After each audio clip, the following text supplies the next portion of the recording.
Hello, folks. Welcome back to the Straightforward Farming Podcast. I'm your host, Tony Reed, alongside Nick McCormick, as always, coming to you straight off of a trip from Louisville, Kentucky. National Farmer Senior Show. Yep. The old Buick Mater all the way there and all the way back. People can't believe I drove that summit all the way there, by God, but she made her. Yeah, I'm a little surprised myself. Actually, I was too. I really figured that thing would be sitting alongside the road somewhere, but we made her. Well, you can tell I didn't drive it because the one time I drove it, I thought they had to get the jaws alive to get me out of it. Yeah, you'd still be in it. Yeah, Yep. No doubt. Yep. Pulled the dipstick that morning. Wasn't no oil on it whatsoever. Dumped a gallon of Lucas in her and sent it. And I checked it again before I got in the car to come home from down there, and it was just barely on the bottom, so I dumped, 3 or 4 more quarts of 1540 in her and run her all the way home. Good to go. You don't have to change it now. It's all fresh. Kind of what I thought. So, Yeah. Yep, made her there and back. Hell of a deal. Yeah. Great show, as always. Yeah. God, it seemed like it was the busiest show. Oh, my goodness. As far There as was people everywhere. The weather was nice, though, and everybody's wanting to get out, I suppose. Yeah. Yeah, it was crowded. Yeah, that's probably the most people I've ever seen. Yeah. I Nuts. think they had sold-out signs on the tractor pull window there a couple of nights, if I remember right. Did they? Yeah, it was a busy show. Yeah, that it was. What I realized is if you need concaves or planter attachments, the options, they are unlimited. Man, they got them, ain't they? Oh, my goodness. Unbelievable. Seemed like every company down there was selling one of those 2 items. Yeah. Yeah, that they were. But you'd think there'd be such a glut of that.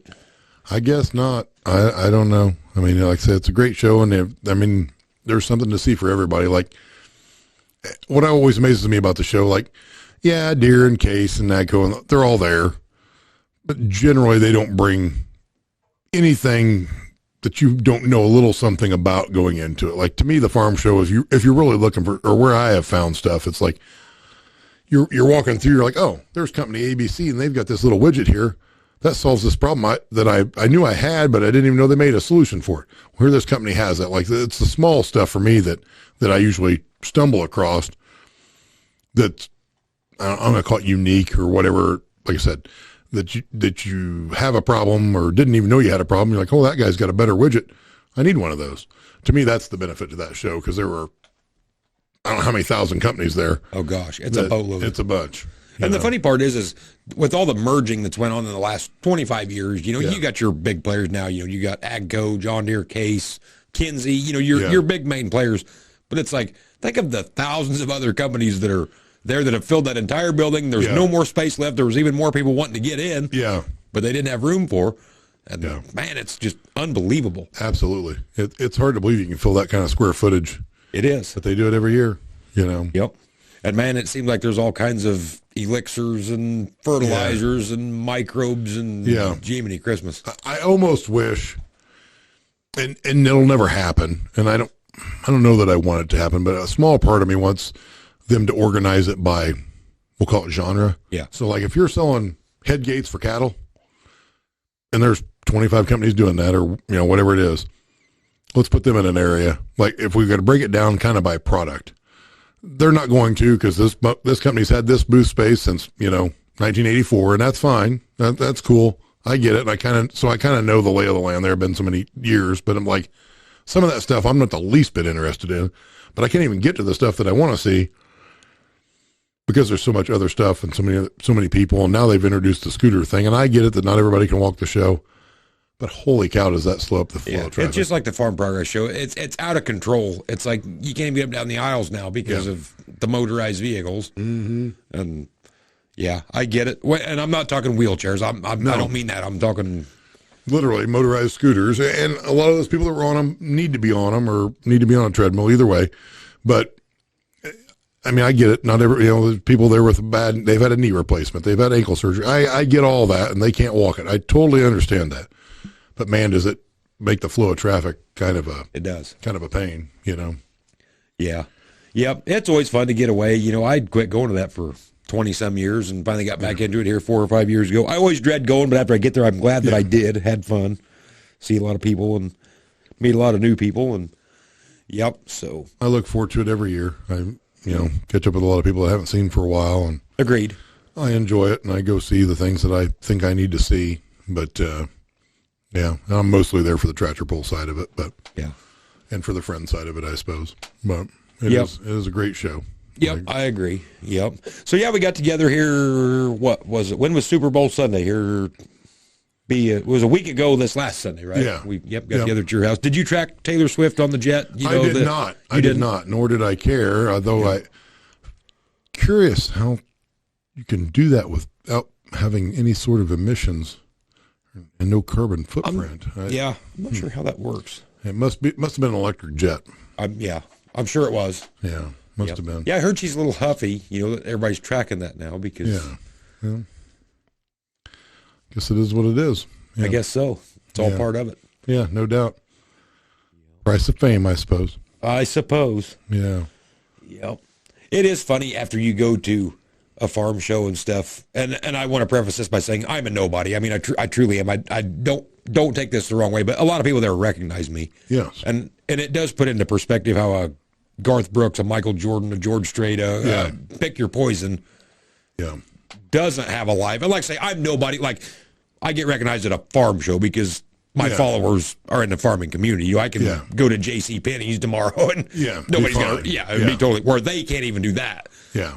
And I do see how that could. I could see how ultra fame would get very taxing. Like, it's not hard to understand how a Britney Spears or whatever celebrity, pick your one, kind of goes off the deep end at some point, because like that would be tough to.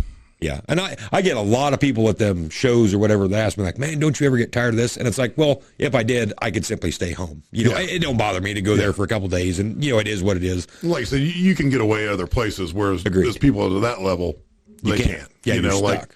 Like let's take Taylor Swift for instance. Like there was a camera on her dedicated at all times. Yeah, they only showed her on TV how many times, but there was a camera on her, hoping that she would pick her nose or rub her ear wrong or whatever all game long, and that would get a little old. The only time it ever gets old for me is, so I went down there with Cody and Ryan, and been walking or not walking the show, but been at the show. And you've literally met several hundred people, if not 1,000 people that day. And if you finally want to unwind and sit here and eat supper in a bar by yourself, and the minute you sit down, people just start dragging chairs over uninvited, reaching across the table, shaking hands. And I don't mean to sound unappreciative, but it's like, give us 15 minutes. That's all I'm at. Just 15 minutes to unwind, have our food, talk amongst ourselves, and then when we get up to go start drinking beer, then it's game on. You can do whatever. You can come up, you can take pictures, you can do whatever you want. But just give me 15 minutes. And, no, I get that. And people don't respect that. And I don't mean this to sound shitty. I really don't. I don't mean it that way. But it's like, just show a little bit of common courtesy. Don't just start dragging chairs up to tables uninvited, Yeah. So, I don't know. Yeah, I get that. I totally understand where you're at there. But overall, it's fun. I mean, I enjoy meeting everybody. And like I say, if I didn't like it, I would simply stay home. Yeah, exactly. Met a lot of good people. Yeah. There's so many good people in the farming community. We catch a bad rap at a lot of levels, but... well, you're not a farmer. You're a grower. Exactly. We can't call ourselves farmers anymore, Tony. That's no good. Yeah. It's National FFA Week, but we got to leave it at that, right? Yes, we can't call Future Farmers of America. We had to PC that up, and which is a whole nother topic, which happened years and years ago, probably about the time we were in school. I think that happened right before we got in FFA, I think. But yeah, I think it did. Yeah, right before that. Yeah. Yep, I believe you're right. But you're a producer / grower. You're not a farmer. I'm not a grower. Growers sell pot. Right. Exactly. I'm a farmer. Yeah. Yep. I'm not a producer. Yeah. But it is what it is, I guess. Yeah, it is. So what else is going on? PC world. Well, I guess I'm in the market for a truck. Are you? Well, I see where our illustrious government in Illinois is looking to outlaw diesel pickup trucks made before 2010. Yep.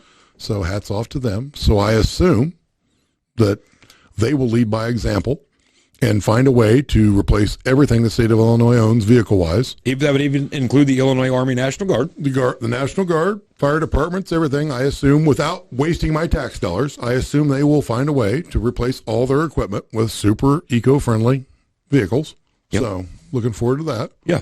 Yep. Yeah. I look for that to probably go over about as good as the AR-15 registry, which everybody complied with. We're up to a whopping 0.3% of people who registered their firearms. It'll go just like when they raised trailer registration to $400, and everybody that with a $500 trailer decided it wasn't really worth $400 to register it. So we'll just pull it anyway, and it probably won't have a license plate. Whatever. But what I learned through COVID is none of that shit's really a crime if people could get sick from it. That's right. You can tear down statues, you can burn buildings, you can do whatever you want, you can violate any law you want if there's a chance that you could get sick. Right. So I'm just going to assume that's still a deal, and I'm just going to go on about my merry way. And here in Illinois, we're actually decriminalizing everything. I mean, nothing's a crime in Illinois. You can pretty much do anything, and they can't lock you up. They can't do nothing. In fact, I seen one of the new laws that come into effect in January, which I was actually on board with. Like a cop can't pull you over now for no seatbelt, for having anything hanging from your rearview mirror, all this piddly bullshit that they should have never been able to pull you over with to begin with. That's all off the table now, which I'm pretty sure now, like you can drive over people and everything else, and you just, it's about like checking in a deer. You just call and be like, hey, I hit a guy back here a little ways. They just mark it up as a stat and go on. I mean, that's what it sounds like. Oh, was he over the white line? Yeah. So I'm just going to play by their rules. Virtually nothing's a crime anymore. So keep my diesel pickup. And they are leading by example there because politicians don't abide by any of their own rules. Exactly. So we're good to go. Yeah. Move to Illinois. Oh, yeah. Yep. Sure Somebody needs to. Yeah, that's right. Everybody else is leaving. Yep. Taxes are high, nothing to show for it. Yeah. Chicago drags you down. Yeah. Come on in. Yeah. But they claim we can't make it without them. But I'd like to try. Yeah. I've often wondered, we can't make it without Chicago. Well, I wonder how states like Alaska, Wyoming, all these places where not many people live that have 500,000 total population. I wonder how they make it. That's weird. Can we give them Chicago? Yeah, I was going to say. We could help them out. Yep. We could annex. Yep. Yeah. So, the wife and myself and the kids just come back from Hawaii. Had to go out there and do a little filming for Acres TV on a coffee plantation. If you've never been to Hawaii, it's kind of one of them places you should see it once. It really is neat and worth getting there. The flight's long. The commute sucks out of the Midwest. But once you get there, it is fun. I'm sure. I don't know that I'll ever go back just because it is expensive and so long. But it is neat. It's a neat place to see. Yeah. How was Pearl Harbor? I've always wanted to see Pearl Harbor. I'm afraid I'll get mad. Pearl Harbor was really cool. Or emotional or whatever you want to call it. But. And so give you a little backstory on this for the listeners. So this would be, whether you want to call it God's hand, good karma, whatever you want to call it. So the wife, that was her sole reason to go to Pearl Harbor. That's all she wanted to do, to go to Hawaii. She didn't care anything else, beaches, none of that. I want to go to Pearl Harbor. I'm like, that's cool. I wasn't like jumping up and down wanting to go to Pearl Harbor, but it's like, I'll definitely go since I'm there, But it was one of them deals. If we went, we went. If something come up, okay, whatever. So set it all up. So we got to fly from island to island, which that's not cheap, when you're taking a family of 5. I forget what it was. It was every bit of $500-600 round trip just from island to island. And so we get up early one morning. We fly over. We was on Kauai, which is the farthest west island. Then Oahu, where Pearl Harbor is the next one back this way. So we just had to jump one island. It wasn't all the way across the islands, So we got up early that morning, flew over there, and we landed. And when we landed in the airport in Oahu, it's laid out really weird. Like the signs don't really tell you, you're like these signs are telling you got to go to level 3 for ground transportation. It's like, well, that don't make sense. How are you going to get on a bus on the 3rd floor? You know what I mean? It's all laid out kind of weird until you kind of figure out what's going on. And so jacked around for 30, 45 minutes trying to figure out, once we got off the plane, where do we go to get from the airport to Pearl Harbor?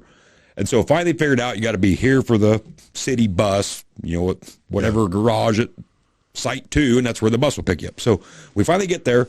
There was a man and woman standing there. They was probably in their mid-50s or so, and stood there for a while, and then they finally started talking, and real nice people. They was from Kentucky, super good people. And so the bus finally comes, and so they go to get on the bus ahead of us. We didn't realize that the bus drivers don't carry change. Well, it was going to cost like $12, or no, it was going to cost like $6 for him and his wife to ride the bus. All he had was a 20. It was going to cost like 18 for me and my family. All I had was a 50.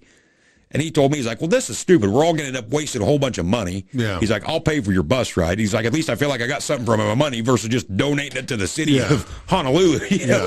So I'm like, well, that's cool, I said, hey, if I run into you over here at Pearl Harbor, I'll get you paid back. He's like, don't worry about it. Who cares? $20, big deal, So got over to Pearl Harbor, and so you got to have reservations to actually go out to the USS Arizona because it's out in the harbor, so you can't walk to it. You got to take a boat out to it. Well, up on shore, there's a bunch of different museums, submarines, different stuff you can tour and go through. So when we got there, our tour to go to the Arizona was like 4 hours later. Yep. So I'm like, well, we just will start down here at this end. We'll hit all the museums, end up on the other end. That's right where the boat is. Hit the Arizona. Then we're done. We go to the airport, fly back home. Yep, sounds good. So we do all that, take hours, and just kind of tooling around. So we go down to get in line to take the boat ride out to the Arizona, and they're like, oh, yeah, the boat rides are canceled for today. It's too windy. And, I mean, my wife was just immediately in tears because, it costs too much to fly back and forth. Like, we already flew over here once. It's like, I'm not coming back tomorrow, to go out and see this thing. And, I mean, she was literally in tears. And so they're like, that's all we can tell you is just come back tomorrow. So some people there got to talking to the park ranger, and he's like, I've been here for X amount of years. He said, I have never, ever seen him shut the boats down and then start them back up in the same day. He's like, it just don't happen. He's like, the wind don't lay at 2 o'clock in the afternoon, which he's not wrong. It don't here either, Yeah. So the wife was just in tears. I'm like, well, there's nothing we can do about it. I mean, it just is what it is. You can see it from shore, but that was it. It's half a mile off or quarter mile, whatever it is. So we mill around, go through a few more museums. And I told the wife, I'm like, well, we just will go. I mean, what's the point in waiting? I mean, just head for the airport. So we walked out of the last museum, and Cora, our daughter, she goes, hey, there's those people from the bus. And they were off quite a ways or whatever. And I told the wife, said, I'm going to get change and pay that guy for the bus ride. So there was a little store there that sold candy bars and stuff. So I ran down and got change and went over and took the money up to him. He's like, oh, I'm not worried about it. I'm like, no, take it. I didn't come here for a free bus ride. Just take it. And so we stood there and got to talking. He's like, man, I hate that. He's like, that's the only reason why I come to Hawaii was to take the boat out to see this thing, And so then boats go out every 30 minutes or every 15 minutes. And so we were standing there talking, and he no more than said that. And the park ranger's like, hey, we're opening the boats back up. The wind has died down just enough. If you had your tickets, get in line. And so we were actually able to go get in line and caught the last boat of the day out to see the Arizona and then come back. But it's like, had this guy never loaned us that money, we were headed for the door. We were leaving. Yeah. I would have never went and got change, went back and repaid him and stood there and talked. And then they come across and said, you could go, So that's awesome. It all worked out. But it was neat. The Arizona, the only, I'm not going to say disappointing. I don't mean it like this, but when you go out to the Arizona, there's not really much to see because it's all underwater. I mean, you can see the top of the deck for just a little bit, and then there's the nice memorial there or whatever. Yeah. But when you get out there, you're not going to see much of the boat itself. I mean, but overall, very nice place. I mean, it's a lot of history there. It's learned a lot. Could you see the oil come up? Actually, we did. Yep, we sure did. That's cool. Big old rainbows would come up. But it's a neat place. If that's definitely one place that you need to go if you go to Hawaii, just because I didn't know what all was there. I didn't realize there was all the museums and the submarines and the different stuff that you could do. So once we got there, it was really cool, and it's all laid out really well and got a lot of really nice detailed history to it. So it's neat. Yeah, that's pretty cool. Yeah. Yep. But the island we were on is it's 97% undeveloped. So it's literally just a sliver around. So the whole north end and northwest side you can't even do nothing. It's just mountains straight out of the ocean. So it's just down the east side and across the south side is the only developed part of it, where when we flew into Oahu, you could tell immediately coming in on the plane, it's way more developed houses, high-rise buildings and whatnot. So pick your island and go for it. So that's awesome. Yep. So don't know if I ever make it back, but it was worth going once. Yeah, no doubt. No doubt. That would be cool to see. Yeah. I've always wanted to get over to Europe and see the D-Day stuff. I would, This, that, and the other. But again, I don't really like leaving the United States, so probably wasn't going to happen. Yeah. But because there's really nothing else in Europe that I want to see. I wouldn't mind seeing the World War II stuff. Once again, my ancestors left there for a reason, Tony. They got on a boat with no map and said, hey, any place has got to be better than here. We heard about a place called America, and here we are. Yep. So I'm just going to write it out.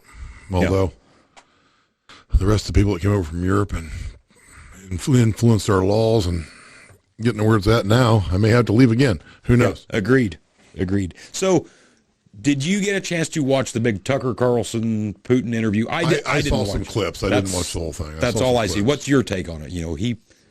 He kind of lets on like, we're all being fed a line. And I'm not saying we aren't. I don't know. Well, yeah, I mean, I'd say he's probably accurate there. But then again, he's speaking Russian, so I don't really know. I mean, the interpreter could have been saying anything. That's kind of what I thought, too. He could have been saying Mickey Mouse is a rat, not a mouse, and I wouldn't have known the difference. Agreed. I don't speak a lot of Russian. So, but it was very intriguing. I thought some of his answers were very, very well thought out. Yeah. Well, I'm going to tell you the path to take, but I'm not going to walk you all the way down. And I'm assuming he had access to all the questions ahead. One would assume. I mean, I haven't, of course, you don't get many speeches by him over here, so I don't know if that's his normal, if he's that good, if he's the Ronald Reagan of Russia, where he can just knock it off in a good way, or, I'm assuming he had the questions, and that's fine. I mean, I'm assuming that was part of the deal. Like, yeah, I'll do the interview, but you're going to give me a heads up, but you're not going to blindside me with anything, and that's fine. Yeah. And it does make you wonder, because I trust the American government about as much as I trust the Taliban. I mean, I'd take Vladimir Putin for the president of the U.S. over Joe Biden. Yeah, I would too. In a heartbeat. And I wouldn't even think twice about it. Yeah. Yeah, you're not wrong. Like, literally, I don't know if you could find a more incompetent individual. No, he proved that 40-some years ago when he first got into office. And he ain't got any better. Yeah, had a special prosecutor or a special investigator, whatever it was, just so how do you get determined that you're too incompetent to stand trial, but you can still be president? Not to get too deep into the political path, but I'm like, so you're telling me this guy is essentially too old and too senile to stand trial, but he still has access to the nuclear football. Now that seems like maybe that doesn't make sense. The math ain't math in there. Seems like maybe that's a bad idea. Agreed. Just throwing it out there. Totally agreed. Not to turn this into, the big political deal, but seems like that's a, bad plan. And whatever. Yeah. Is there anything farming you want to talk about? I don't know. It seems like we call this straightforward farming. We end up talking politics in World War II. Farming wise, I had a guy explain this to me the other day, and I don't remember the years, but apparently this winter is shaped up like it's leading us into 2012 or 2009, and there was a third one. Two of them were good. 12 obviously wasn't, awesome. So it'll be interesting to see how it goes. I do know that I've got slaughtered in the grain markets, but what I learned at the farm show is, so is pretty much everybody else that I know. So, yeah, this is the one year where having grain bins was a travesty. Yeah. Like, you'd been better off to sell it all off the combine and walk away and move on. So I did not make great decisions on that. So I'm hoping for a rally there, but it still won't rally back to where it was. But at least maybe I can put a tourniquet on the bleeding. Yeah. Hopefully. And of course, you never know when people have sold grain. I mean, there could have been people a year ago or back in June, whatever, that have sold grain for this coming fall already and got, and I'm just pulling the price out of the air. I mean, $5.25, I don't know what it was. So they're not in as bad a shape. I mean, but I'm pretty sure they probably didn't sell 100% of their crop. We had corn with a 3 in front of it the other day, didn't we? Yeah, exactly. Yeah, that's spectacular. Yeah, I mean, there's got to be some guys sweating it. I would think. Yeah. Yeah. Low prices and high interest. Yeah. Jimmy Carter's back. I appreciate that. Yeah. And the funny part is, it don't really seem like it's slowing down on the machinery side, which maybe some of this money hasn't got bled out. I think it's trickled down. I don't think it's got there yet. I think it's probably coming, but it's not quite there yet. I'm just curious as to where the prices will be if we would happen to raise either a decent crop, average crop, whatever, or a good crop. I mean, the unfortunate part about farming is, like, to really do good, a lot of people have to do bad. Agreed. Because we overproduce, or at least according to their numbers. We should have the amount of carryover we've had in the last 20 years, 10 years, 5 years, whatever it is, we shouldn't have to farm next year. Agreed. Or grow or produce whatever we're calling it today. We shouldn't have to do any of that because we've had billions and billions of bushels of carryover for 10 years now. So we should be able to ride on that, right? I would sure think. Use that up. Yeah. Why this country ever went to South America. Yeah, I'm sure glad we went down there and showed them how to farm. That was a great plan. Yeah. That worked out spectacular. Absolutely unbelievable. Yeah. And that's where I still don't buy this old adage, well, buy any piece of farm ground you can. They quit making it a long time ago. Bullshit. They make her every day in South America. And I forget what they said. There's still enough land down there that's like ultimately close to the size of the U.S. that ain't even been touched yet. What happened to clearing the rainforest? Remember that? Yeah. That was a big deal. Oh, my gosh. That was all tied in with the ozone, and we were going to be dead. We're protesting the shit out of that. You know, the medicine man, he had the cure for cancer, but those damn ants and the sugar or whatever it was, and then we burnt the rainforest and we didn't have them anymore, but now they're clearing rainforest left and right. Yep. I don't hear anybody complaining about the rainforest going away. Nope, never hear a word about it. No. Hole in the ozone must have got healed up. Healed up. Now it's holding all this heat in. Now it's too hot. Yeah. We had a hole. We were letting it out. Now we're not. Bring out the Aquanet. Yeah. Yeah. Have you followed the farmers in Europe, the big protests? I haven't at all. I have seen some clips from it, but I have not followed it. That's how I am. I have no idea what's going on, how big it is. Is it as bad as what the clips showed to me? You know, I don't know. I mean, they act like they're dumping manure 12 foot deep around the Eiffel Tower. I don't know. Well, I hope they are. Yeah. Seems like that probably needs done. But I don't know how much of that's real or not, or so on and so forth. It's hard to say, you know. And everybody, I see these posts on Facebook. Well, we need to do that here in America, and and the next revolution's coming. No, it's not. You can't even make a post on social media without 6 people arguing with you over whatever reason. Nobody in this country can get along well enough to do anything. And everybody's so scared of the government. Like, oh, I can't cut hair during COVID. They'll take my license. The fact that you have to have a license to cut hair is a little appalling anyway. Agreed. Like, you don't have to have a license to be a politician. Maybe there ought to be a class for that. Maybe you ought to have to pass a basic government test and, like, prove that you're not a shitbag and a criminal to run for office. And then pay a bunch of big fees to get your permit to be a politician. But you got to get re-educated on cutting hair every year. We're scared to death to do it. I saw a guy the other day he floated teeth in horses. He has to get recertified on that and take all this training every year, 2 years, 3 years, whatever it was. And he had to know this about horses and that about horses. And I'm not saying that doesn't play into it, but at the end of the day, a guy that's really good at that, I don't really care if he knows how to braid the horse's tail. Yeah. Like, agreed. If he can float their teeth, which I always found it weird they called them floating. They don't really float them. They just grind them. Yeah, they smooth them off, down, filing them down. But it seems like a weird term for it. But hey, whatever. Yeah. It's probably some PC term, probably along with, the rest of them.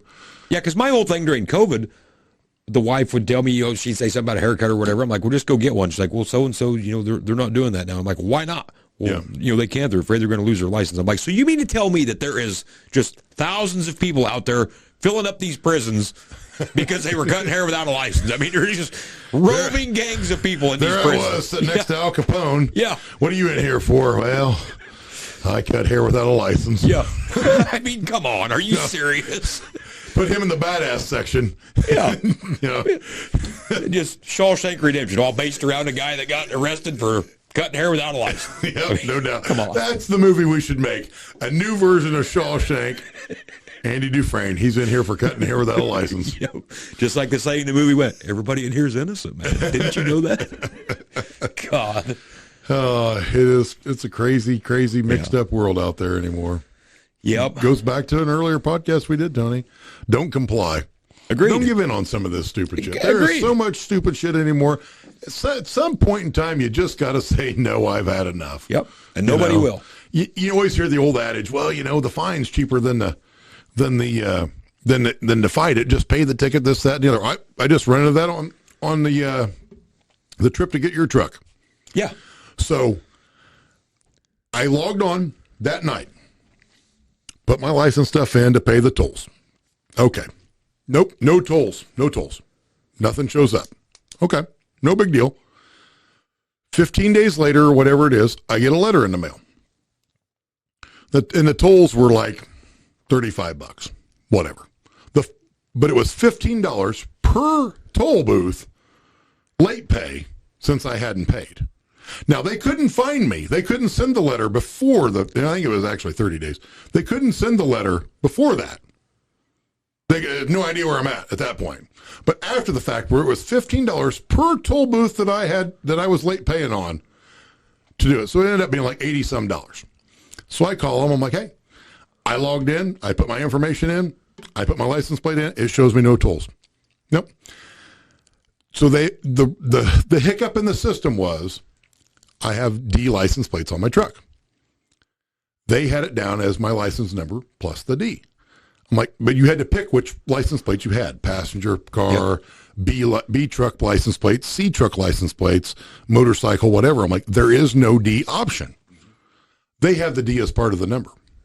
Oh, the D is not part of the number. No, that is the series of license plates that I have. I went round and round and round with this gal. Made no headway. And I'm like, it's not my fault that your website's set up poorly. Yeah. It's not my fault. And so here's the beauty of it. Like, there was some hitch in the get along in there too. Like, you basically have to have all your information in there ahead of time, more or less, so that they can just auto charge you. Since it didn't show up on the backside, you can't just pay it. It was a whole big rigmarole. Complete lunacy. I'm like, there is no D in my license plate. That is the series of license plate. But she wasn't having it. So it is what it is. But I'm like, just stupid shit like that. There's no common sense involved into it. We were more than willing to pay. We pulled in and tried to pay. You can't pay it at them anymore. Yeah. I don't need an iPass. I don't plan on going to Chicago anytime soon. I don't need an iPass. I'm not going through there.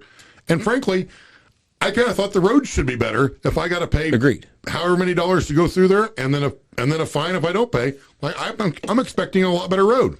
Not that good, So don't comply. That's my advice. Don't comply.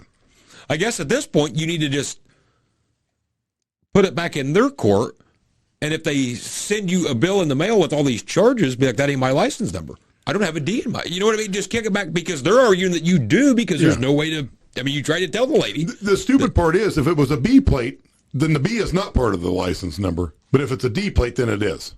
I'm like, that's not correct. That's not correct. D plate is not an option for your deal. Jesus. Whatever. So I'll be getting B license plates next time I renew. Good thing they didn't have the ag plates where it says AG vertically on the side. That'd have thrown them clear off. No doubt.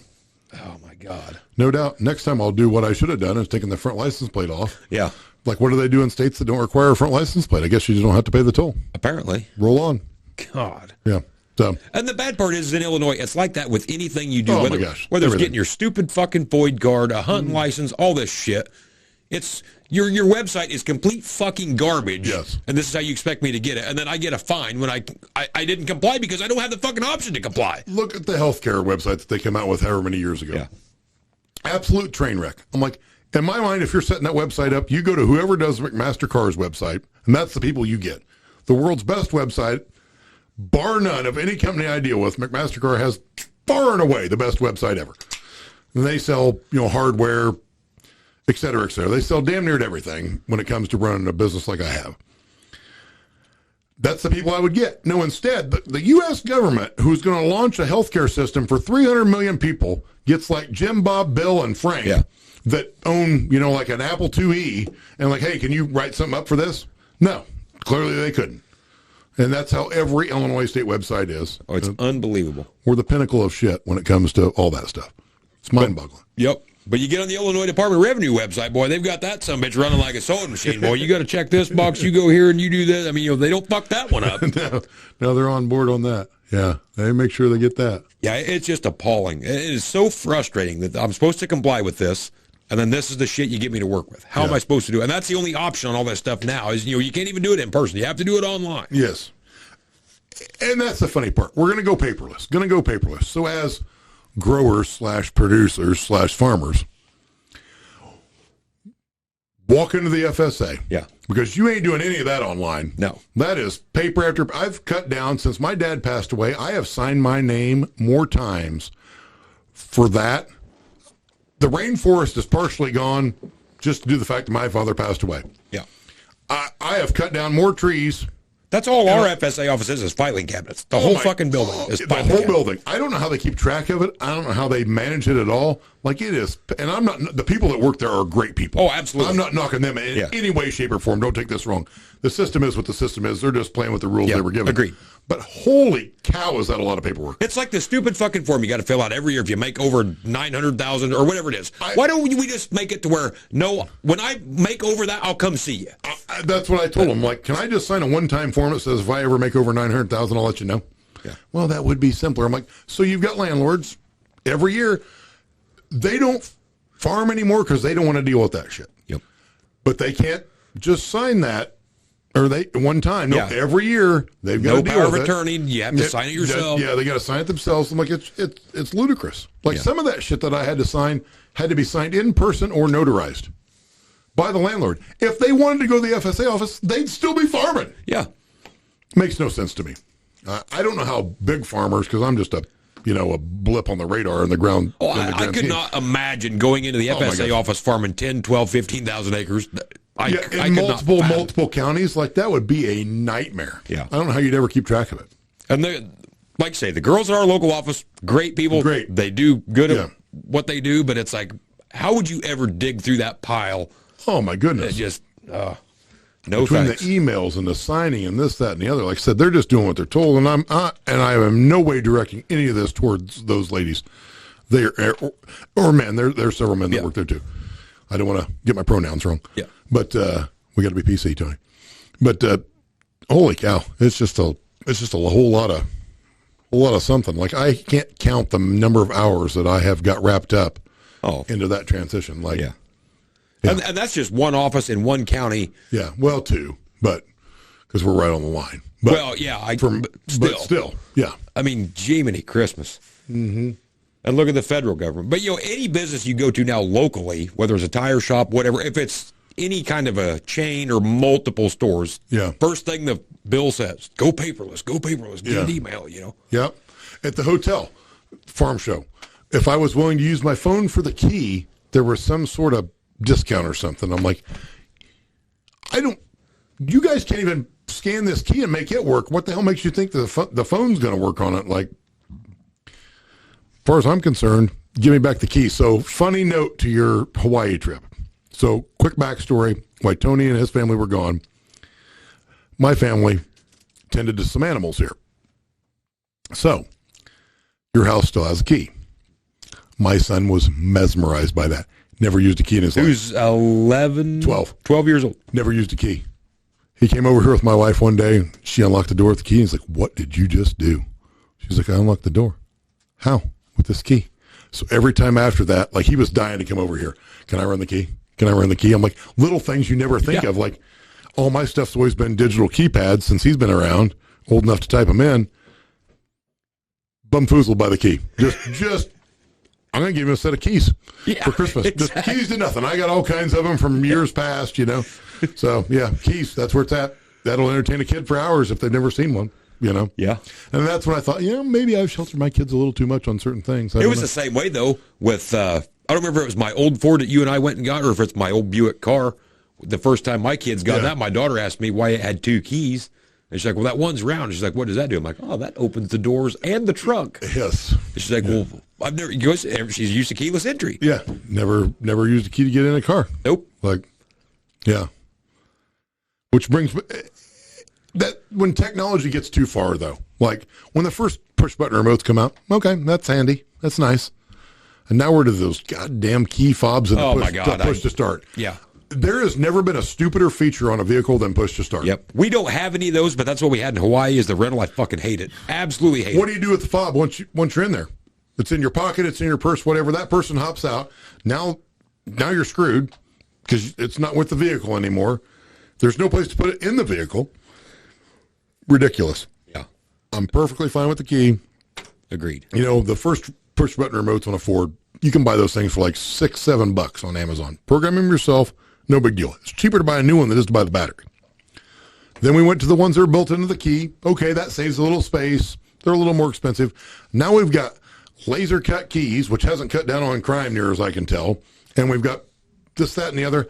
The whole damn thing's ridiculous. It is. It's just mind-boggling how much stupid shit we can cram into all this stuff. We're literally making shit up to put on vehicles these days. Tractors, farm equipment. Yep. We are literally making shit up to throw at those things just to sell people stuff. Yeah, that's exactly what it is. I'm like you. I hate the fob. We had that deal in Hawaii. Absolutely hated it. I didn't know that you could. You told me after I got home. So with not having a fob, I didn't realize. So we would be driving in Hawaii, windows down, whatever.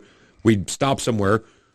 The kids would all get out. I'd have the car shut off. I'd get out. I'm like, you left your window down. Yeah. So I didn't realize that you could just push it without. If you push it without touching the brake, I think that's like accessory in our day.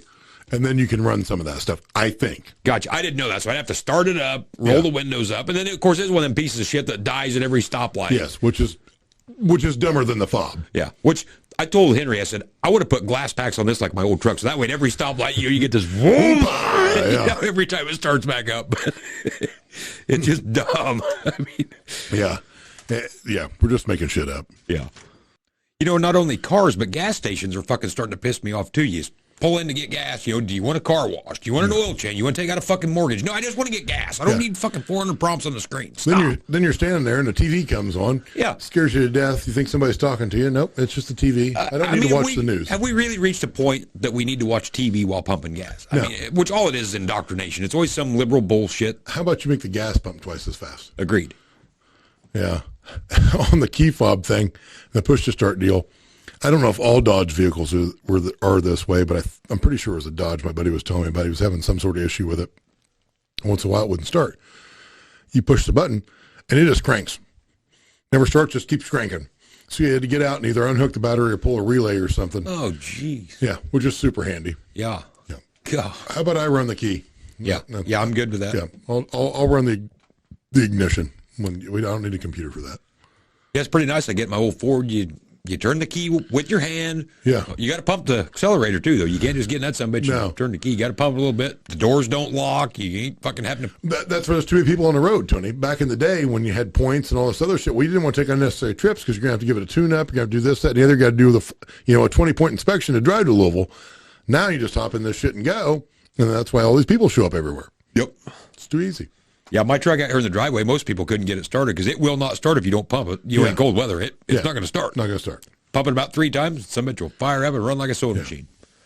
Yeah. Well, I think we need to get back to that. Now we've got all kinds of features that half that shit in a new combine or tractor, 90% of the people are never using. Yeah, I totally agree. It's just getting out of hand. I don't understand why you get in a tractor and there's 600 buttons on the console. It's just dumb. My combine, there's a spot up top where you can put something and the air conditioner blows across it to keep it cold. There's also a cooler underneath the buddy seat. Didn't matter to me. I'm carrying a lunchbox with me anyway, full of ice. Like I'm not packing it, whatever. I haven't used either one of those one time. Like, whatever. I mean, I hop in the old 21. They don't have any of that shit, and I haven't starved to death. I'm still fat like I was before. Yeah. So when I'm well hydrated, it's fine. Yeah. Some of that shit I just don't need. No. And I still think that's probably why this older equipment is bringing record money because I think people have had their fill of it. It's like, God, just stop. And I would like to go, and I need to make a TikTok about this because I don't know. I really am asking. Like when I was a kid, helped Grandpa all the time, we didn't go to the dealership much. He either worked on it himself or had a local mechanic do his work. So we weren't going to the dealership all that much. But I would like to know, back in the day when a 4440, 1066, whatever was new, the year after they come out, when you went back in the shop at the dealer, was there 6 of them sitting there scattered in a million pieces? I'm going to venture to say no, and I don't know. Maybe I'm totally wrong. But when you go to the local stores now, there's as many tractors with 1,000, 1,500 hours on them. Yeah. Just or less. Destroyed. Scattered everywhere. Because back then they didn't know any better. So like, well, this size bearing might do it. But we'll jump at 2 sizes. We'll throw some steel at it. Well, now we got finite element analysis, and we've got engineers, and we got somebody penny pinching on the backside of that. And when we need it to go just long enough, so we're going to back it down to the bare minimum to get by, and then we'll worry about it later. Well, so occasionally some of those don't get. That tractor got ran low on oil once, so it shit the rear end. So now you've got this fairly late model stuff just destroyed across the shop. And I guess to play devil's advocate, the flip side of that is say you go buy a fairly new tractor and it's $250,000. Pick your model, whatever it is. Yeah. And you can wrap up 10% of the value of that tractor in pretty short order, $25,000. With not a lot of shit being wrong with it. Doesn't take long. Where back then, if you bought that tractor for $40,000, you probably could have put $4,000 in it in pretty short order. Probably so. So I don't know what the trade-off is. I don't know. It's frustrating. I suppose our ancestors were just as frustrated with their situation as we probably are with ours. But yeah. Oh, I'm sure when the first guys went from horses to tractors, and the first time it breaks down, you go, "Oh, I knew it." Never had no trouble before. Now, look at this shit. Just grab another horse. Now here we are stuck. Can't pull this thing with anything else. It's the only tractor on the farm. Which, can you fathom only having the one tractor? No, I couldn't.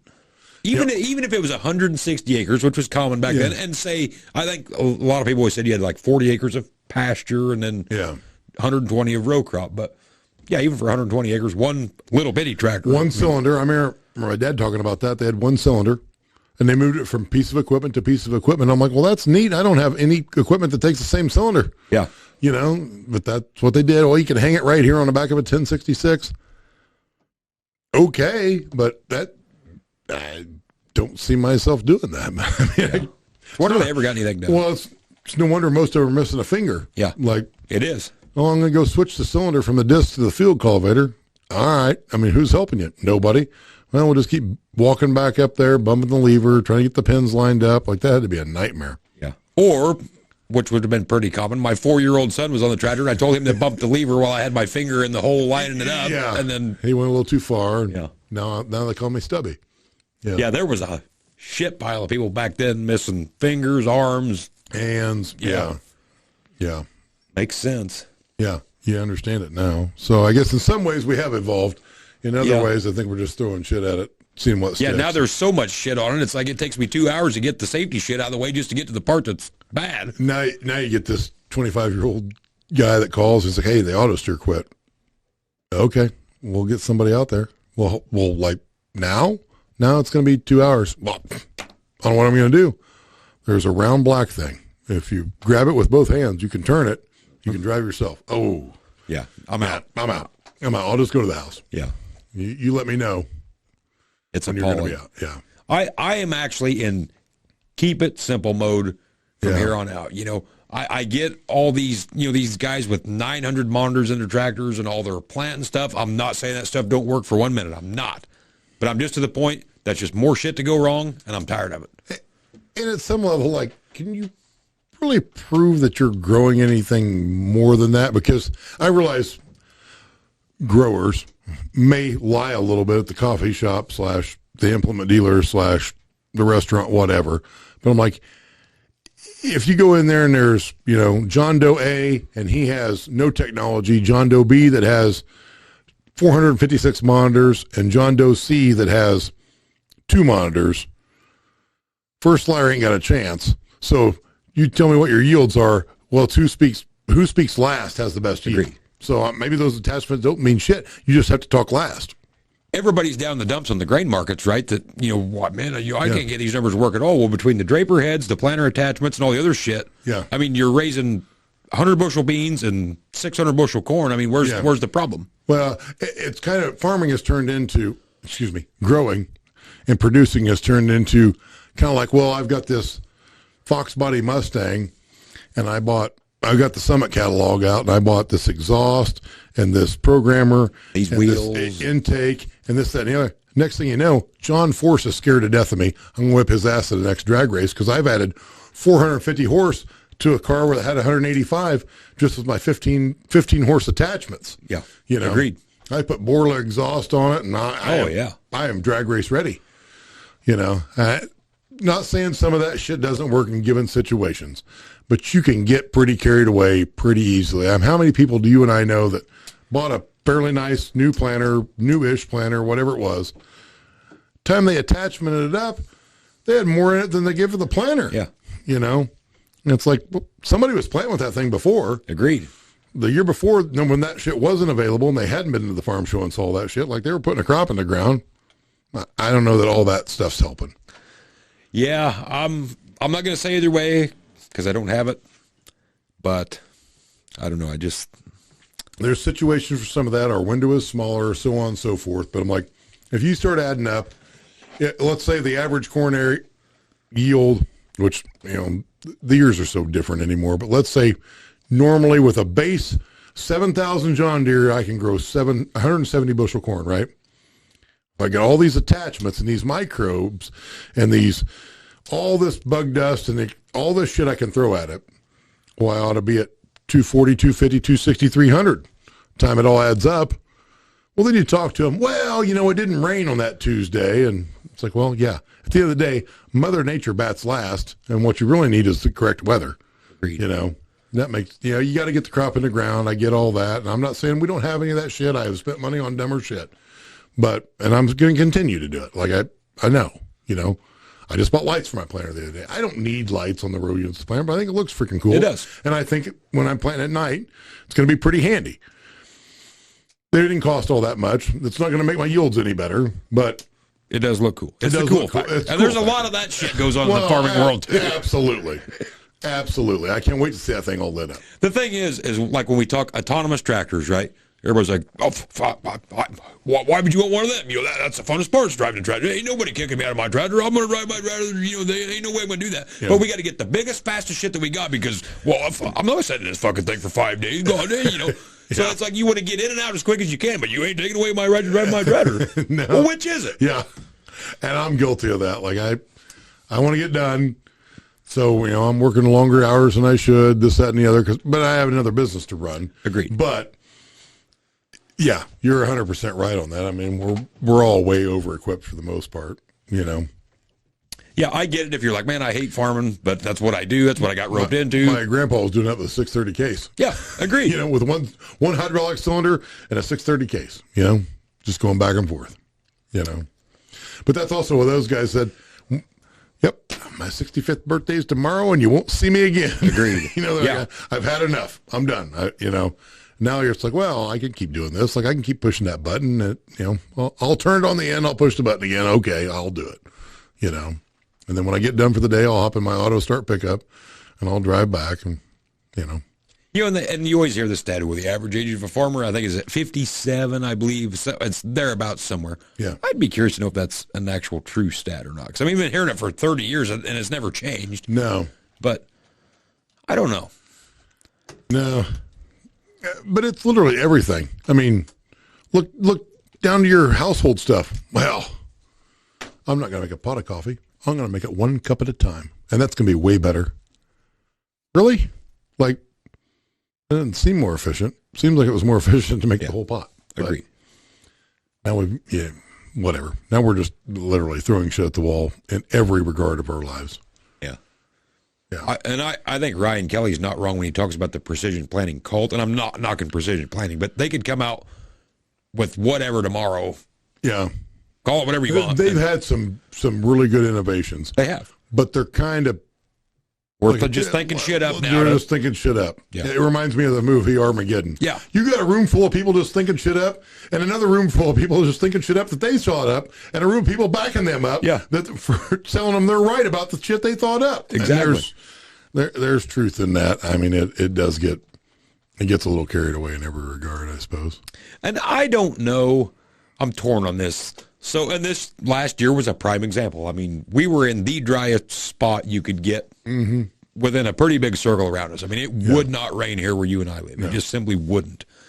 And people always, and we actually ended up pulled out an okay crop. I had a pretty good insurance claim on corn, but overall I had some that was decent, some that wasn't, but whatever.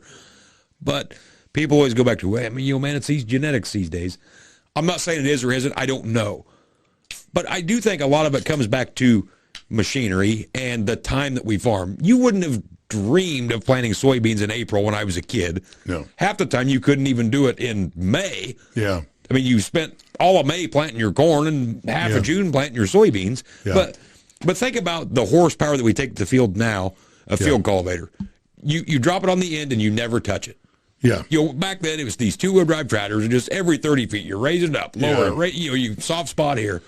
Yeah. So, I mean, you've got an optimum seed bed. Yeah.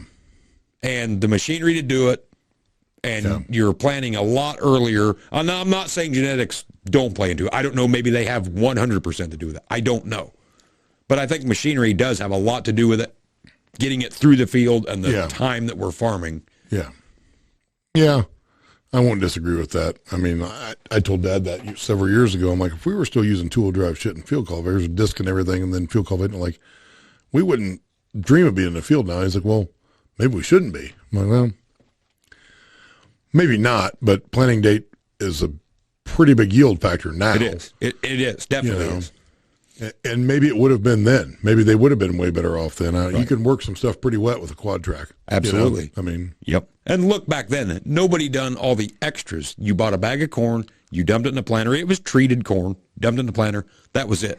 Now you got 600 tanks hanging on your tractor, and you got, everything else, and fungicide, and just 9 million things going on. Yeah. So, I don't know. I'm not going to say either way. Yeah. You just got to find what works for you. Maximum economic yield is what I'm looking for. Agreed. Where I can put the most money in my pocket and not somebody else's, which is tough to do because you can get wrapped up in that, in the cool factor, pretty easy. Yeah, and there's a hell of a lot of that goes on. And John Deere, Case, New Holland, they've made a fortune just off of the cool factor. Everybody's selling you cool factor. Yeah. I mean, we don't have more acres now than we used to have, and everybody's doing it with 2388s and 9610s. Yeah. They're covering all their acres, covering all the ground. Now we got AF11s, X9s, 16-row corn bigger than your house. Like, it was getting done before, I mean, literally, I think you and I are the only two people in the county that don't go to the field with a 24-row planter. Yeah, I mean, no doubt. Literally. No doubt. I bought one once, took it to the farm, realized we couldn't make any of our turns, and promptly sold it. Yep. Got it bought right, didn't lose any money on it, didn't make anything on it, but got rid of it. Couldn't make any of the turns. We tried a couple of them. It's like, wow, this ain't going to work. We're going to take a year off just replacing culverts. We can't get it in anywhere. So, yeah, it is crazy. It's kind of like all the guys that had a 16-row standard planter, traded it for a 16-row high speed. Yeah. It's like, well, you should have just got an 8-row high speed. I mean, 8 rows at 10 mile an hour is the same as 16 at 5, ain't it? Yeah, should be. Yeah. So now you're planting it even faster. Yeah. And then they bitch that, well, there's no weather market in the grain markets anymore. Well, no shit, because we're literally, and I'm not joking, we're planting over 50% of the corn crop in 1 week. Yeah. Because everybody's got a gargantuan planter and running at 10 mile an hour. And you and I have talked about this before, but I don't think we ever talked about it on the podcast. Like, how much equipment sits on a dealer's lot that doesn't touch dirt that year?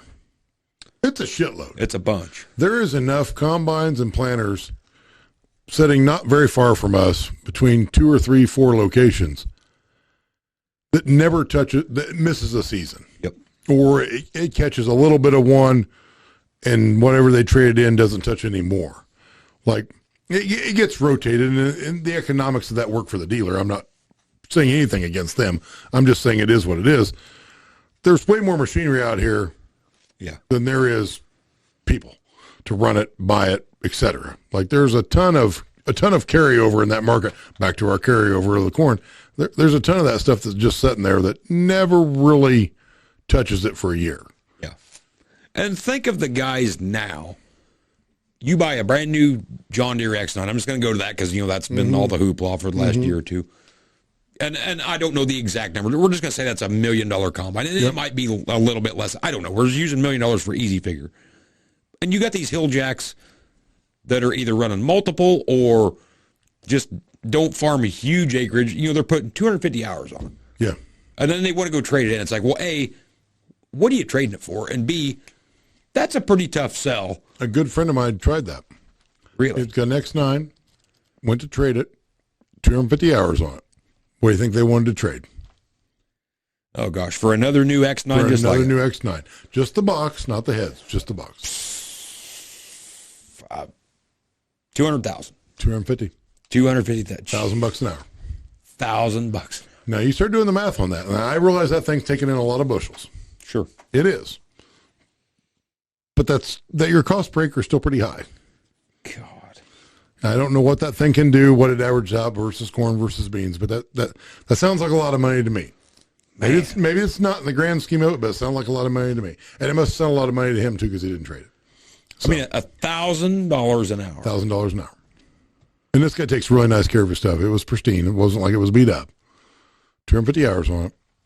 Yeah.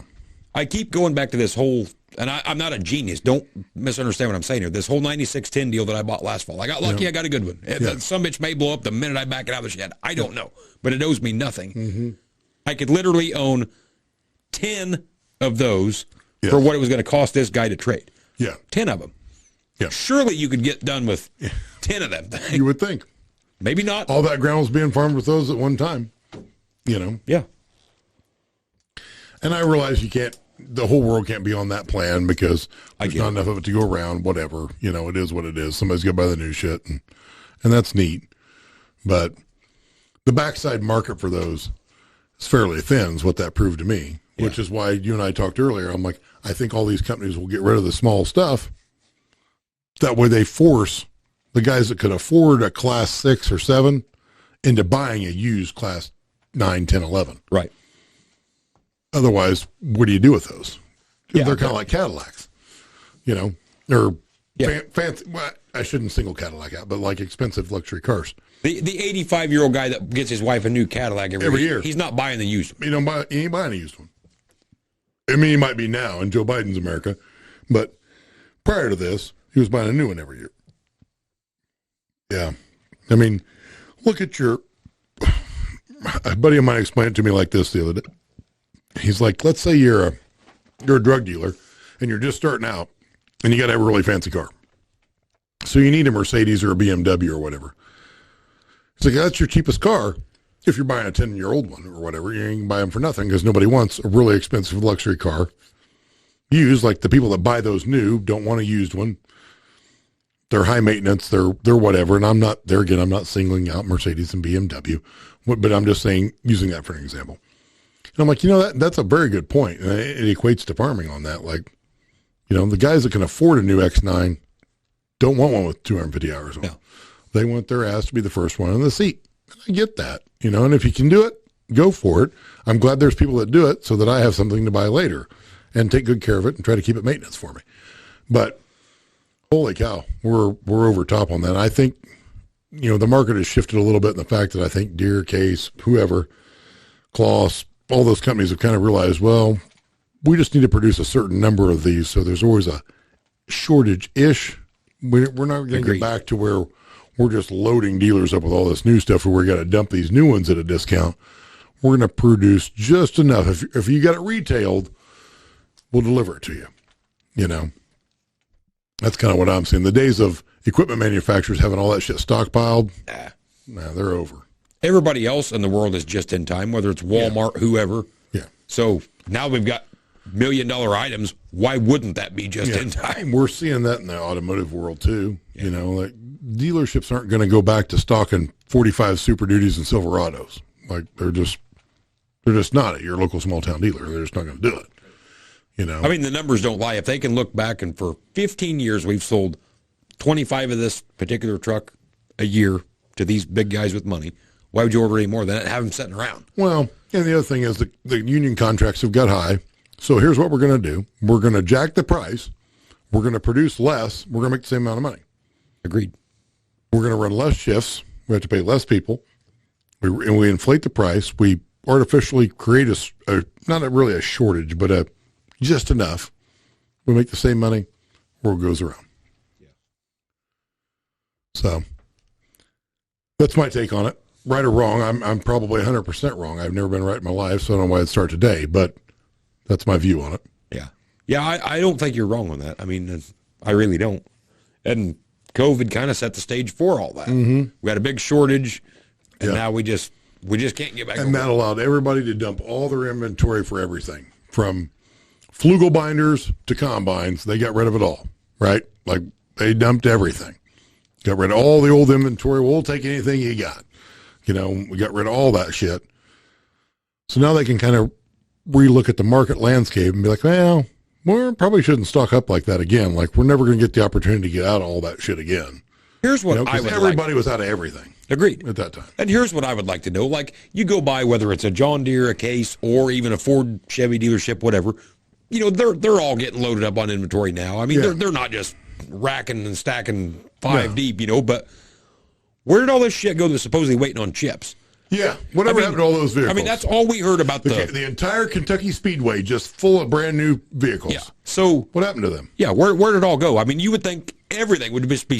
We heard all these rumors. Grand Island, Nebraska. I mean, just combines for days. Yeah. So where are they at? I don't know.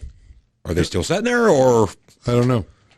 I was led to believe in the automotive world that they just end up scrapping all that. I'm assuming the U.S. taxpayer picked up that bill, but you never have heard anything on that. Because they were 2 model years old by the time they got all the shit for them. And they've been sitting outside the whole time. Yeah. So like they're, and I'm just picking on Case. So why are combines still selling at not quite an all-time high, but a very, very strong market? Yeah. When there was supposedly hundreds of these things sitting there waiting on a chip. All they needed was a chip. I mean, I would have bought one if you just said, hey, this combine was worth X amount, but it's 2 years old, but it's never been started, touched, whatever. If it was a deal, I'd have bought it. Yeah. Why not? Yeah. I don't care. But it's just like they all vanished. They're gone. Yeah. It'd be very interesting to know whatever happened to that. You just don't hear anything on that. Which goes back to I don't trust the media on anything, but yeah, there should be a mountain of new vehicles set. Oh my God! You'd see pictures on Facebook of just like you say the Kentucky Speedway or whatever it was, and just acres. I mean, just trucks for days. Yeah. And they only had this one chip. Yeah, that's all they needed. And Jim's out there just moving this chip from car to car. Yeah. He's in a golf cart. He moves this vehicle out to Kentucky Speedway, and he drives the golf cart back. It was probably a fucking key fob. That's what it was all waiting on a key fob. Probably. Yeah, probably was. Yep. Didn't have batteries for a key fob. Yeah, but that whole thing went away and haven't heard a word about it since. Yeah. It just tells me, and I'm only following the farming world just because I know a little more about it, but there should be just hundreds and hundreds and hundreds of deer and case combines piled on lots everywhere. Somewhere. Yeah. Somewhere. Probably took them to South America. Sons of bitches. Yeah, wouldn't surprise me in the least. Took them down there and took pennies on the dollar for it. Yeah, probably so. No technology fee on that. Yeah. Fucking shit. The American farmer ate that. No problem. We got it. I vote we take the Panama Canal back, fill it in. Fuck you guys, go around. Well, that's the one positive of the market. Didn't they plug some river in Argentina or something? Oh, really? Some ship went awry.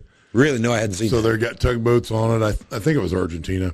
That's part of the reason beans supposedly went up today. Really? Yeah. They're going to have to dredge it and hold on. Do you think the American government still meddles, or maybe they're too stupid or don't care or whatever now? Like when we were kids, like in the 80s, like you'd see some, big story on the media, and let's just take a deal like that, for example. This river got plugged and, suddenly it worked in our benefit. And then you find out 10 years later that, well, the Americans kind of done that on purpose.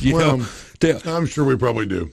Yeah, I mean, I didn't know if you thought we still do that today, which nowadays is probably to benefit somebody. Heaven forbid we do anything to benefit our own country. I'm hoping. Well, here's my plan, Tony. I think we should send a shitload of booze to everybody that's driving one of those ships and barges in all those South American countries. Like, Exxon Valdez this shit, and we need you to wreck some stuff. That's a good story too. That I'll get off on a side note here. So when we was in Alaska in 2016 or 17, went out into Prince William Sound. Yep. And so we was on this boat, and it was a tour to go see these glaciers and yada yada. And after we got through the whole big tour, it was like a 2 or 3 hour deadhead back to the port to get off the boat. And it wasn't a cruise; it was just a 1 day deal. You just got on it, got off the same day. And so when we went through there, and it was all done, there was 5 or 6 of us went up into the wheelhouse with the captain and just got to talking about the Exxon Valdez. And you want to talk about getting an education there. That whole deal, what you and I were told in the media, couldn't have been further from the truth. I mean, all the locals up there knew the deal. The guy wasn't drunk. It truly was this deal with, I forget how exactly it ran aground, but they led us to believe that he was drunk and it was negligence and this and that. Yeah. Totally wasn't. And then they got these big sock booms, like when you have an oil spill on top of water, you throw these things out to contain the oil, They were ordered to stand down. Nope, don't throw that shit out, from the Coast Guard, this and that. So this fucking oil is just going everywhere. Yeah. And so he said, I can take you right now down here to where that happened. And he said, when the government got involved is when it went to shit. So crude oil has a natural enzyme in it that will eat itself. Yeah. So, and I don't know the mileage, but let's just say there was 20 miles of shoreline that just had crude oil just soaked, where you see the Dawn dish soap cleaning the baby ducks off. Yeah, absolutely. So he said that the government went in with hot water and sprayed all that shit down. It was taking the oil off the rock, because up there's a lot of rock. In a sandy beach, like it's big rocks, So they're up there hitting it with hot water. Well, that killed that enzyme because the water was so hot. Yeah. So he said, we can go down there today and you can pick up a rock and roll it back and it's just solid crude oil underneath it. But if you get to the parts that the government didn't touch, totally gone. As pristine today as what it was as the day that it happened. Yeah. Because the crude oil ate itself, it's gone, boom. Nothing. I can believe that. But the whole deal, I mean, this guy was telling us this for like an hour. I mean, just the cool shit that he was telling us and the way that we were completely lied to. I was appalling. Yeah, we were lied to, Tony. Agreed. I don't believe it. Yeah. Yep. Sounds about right. But it seemed like back when we were kids, the government was always meddling in shit overseas, somewhere here. Yeah. Well, they probably still are. They just don't cover it as the same. So, are you going to get in on the slavery deal that Joe Biden's wanting to pass now? Well, I would like to, but tell the listeners the whole deal here. Well, so it's up in arms. I saw a video on it, and then I researched it a little bit, and I saw 3 videos that said it's a lie, and I saw 3 videos that said it's true. Okay, so it could go either way with the housing for labor deal, or if you'll house a migrant, they can do your cooking, cleaning, landscaping, wash your car, whatever, etc. May or may not be true. You qualify for tax credits. You get a tax incentive. Yeah. So it could go either way. Who knows? Yep. But once in a while in those deals, like, don't you feel like they throw this concept out there? Maybe it's true, maybe it's not. And we'll just see what public opinion is, or we'll see how this is perceived. And no, that was a lie. That's not true. I'm not saying that's the case with this one, but sometimes you're like, well, we don't want to throw them a straight down the middle. We'll just throw them a slight, not a hard curveball, just a slight curveball on the outside edge of the plate, see if they swing. Oh, they like that. We'll just move that in a little closer, let them take a swing at it. Not saying that's the case with this deal, but we'll or see. There's some big donor that's got a mess on his hands with some buildings in New York City. Mm-hmm.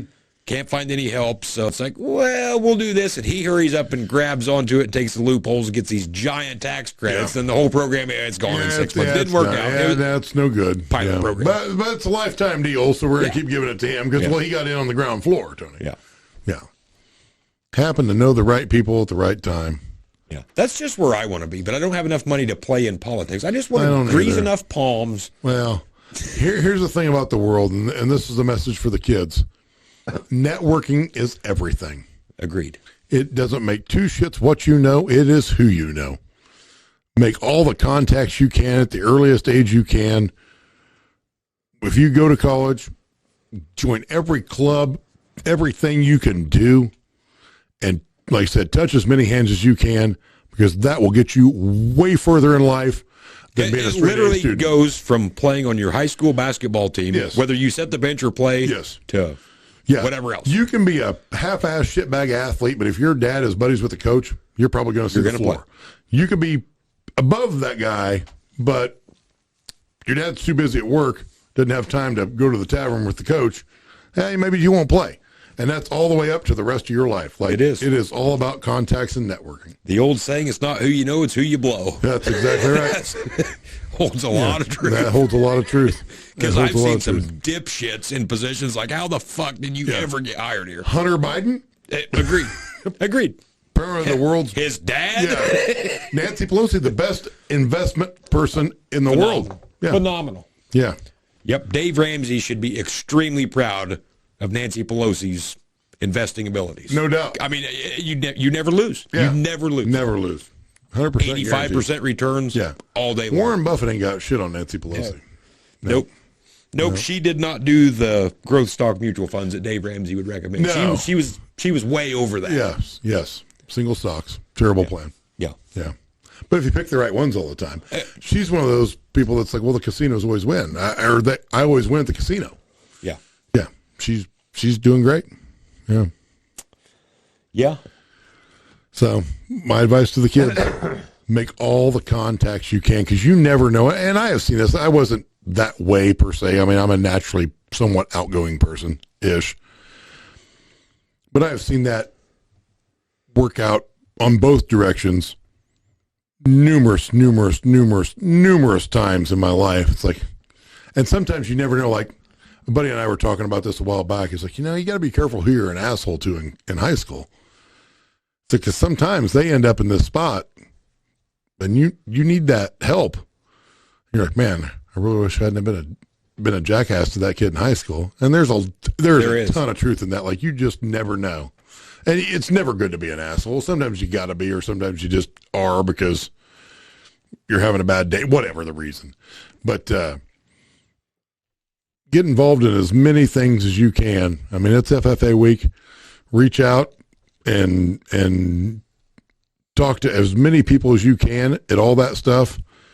You and I were a fair amount reserved in that stuff. Our kids are somewhat reserved in that, but you can get a lot of places in life by just talking to the right people. Oh, for sure. Maybe 10 years before you need them, but eventually it's like, hey, I walk into this job and you're, well, hey, there's Jim. I met him 12 years ago at the National FFA convention. Guess who's getting that job? Uh-huh. The guy that was real nice to Jim. Agreed. So. Yeah. It's funny how that works. And I've noticed a lot of times in life, and this was probably before TikTok, just because I've met so many people now that you can't keep it all straight. But yeah. I always noticed growing up and up to the last 10 years, it seemed like around here being in small communities, you would meet somebody one night at maybe it was your house. Some guy didn't even know, but you did know. Met the guy once, and that was it. Hadn't seen him for 10 years, but it seemed like it always comes full circle. Yes. And it was maybe never a favor, but somewhere you cross paths with that guy in business of some sort, and he might have just been a guy sitting behind a desk taking the order for your planter parts or something. Yeah.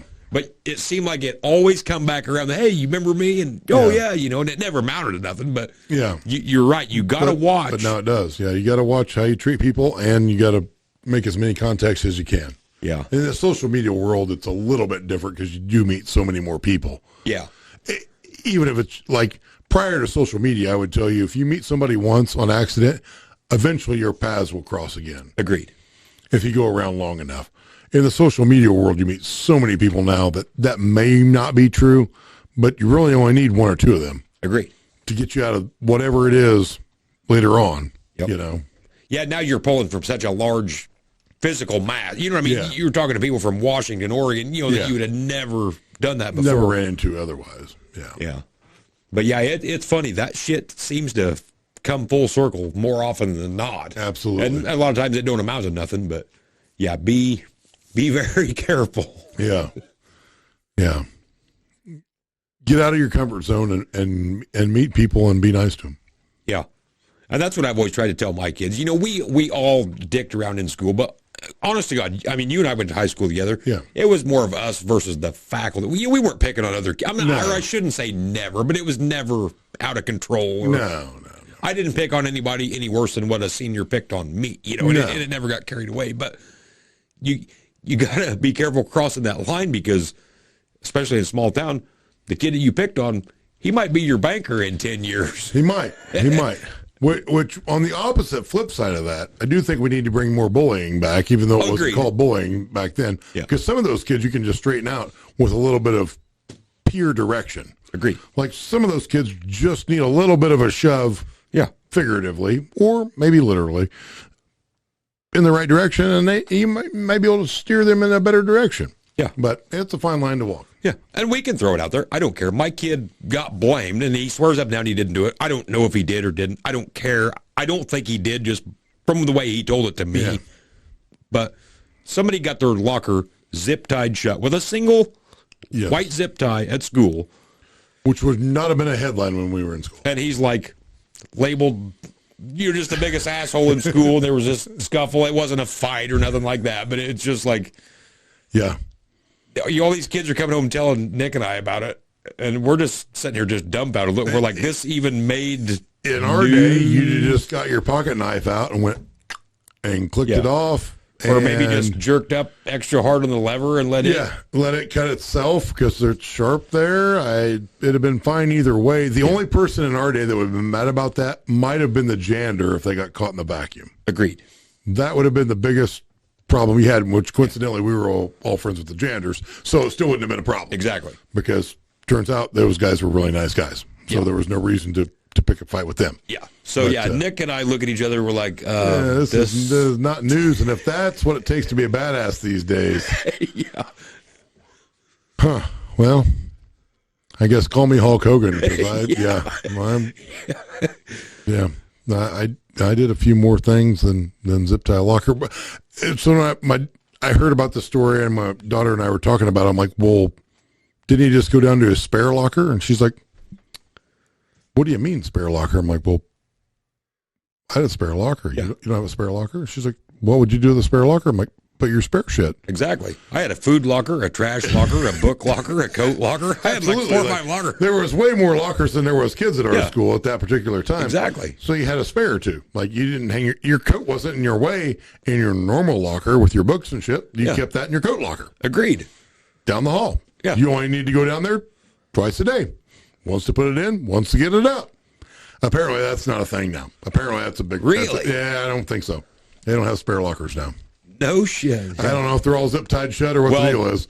It could be. And they're definitely not pulling pocket knives out to cut the zip ties off. But in my day, you just got a spare locker for that. Yeah. My first question when I heard this story was, well, did he zip tie was the kid in the locker when he put him in there? Apparently he was not.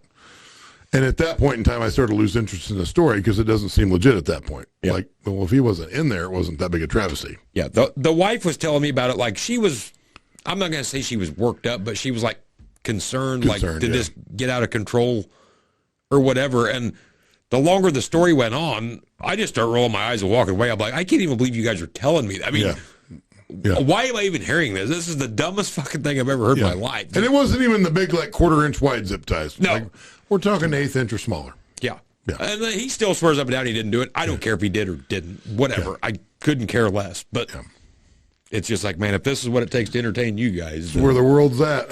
Yeah. It's where the world is at. He'll be on the TV at the next gas pump when somebody's getting gas.